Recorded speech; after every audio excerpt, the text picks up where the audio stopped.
জুলাই আগস্টের গণ অভ্যুত্থানের সময় চট্টগ্রামের সাংবাদিকরা রাস্তায় থেকে জনগণের সামনে সঠিক চিত্র তুলে ধরেছে। তাই আগামীতেও গণতন্ত্রের চলমান সংগ্রামে সাংবাদিকদের ভূমিকা রাখতে হবে বলে জানিয়েছেন বাংলাদেশ জাতীয়তাবাদী দল জাতীয় নির্বাহী কমিটি চট্টগ্রাম বিভাগীয় সহ সাংগঠনিক সম্পাদক ব্যারিস্টার মীর মোহাম্মদ হেলাল উদ্দিন। এ সময় তিনি অসত্য থেকে বেরিয়ে এসে সত্য প্রকাশে সাংবাদিকদের অবিচল থাকার আহ্বান জানান।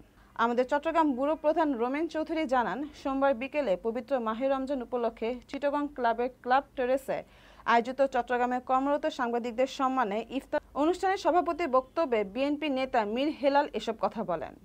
তিনি বলেন, সংবাদ মাধ্যমে সঠিক তথ্য দিয়ে সংবাদ প্রকাশ না করলে মানুষ বিভ্রান্ত হয়। এটা থেকে বেরিয়ে আসতে হবে সাংবাদিকদের, আর তা না হলে সংবাদ মাধ্যম ও সাংবাদিকদের প্রতি মানুষ আস্থা হারিয়ে ফেলবে। জাতির কল্যাণে সাংবাদিকদের বিবেকের মাধ্যমে পরিচালিত হতে হবে। অপসাংবাদিকতা, হলুদ সাংবাদিকতা, তথ্য সন্ত্রাস পরিহার করে সত্যনিষ্ঠ সাংবাদিকতা করতে হবে। সাংবাদিকদের সবচেয়ে বড় চ্যালেঞ্জগুলোর একটি হলো সাধারণ মানুষের আস্থা অর্জন করা। তাই দেশ গঠনে সাংবাদিকদের ভূমিকা অপরিহার্য।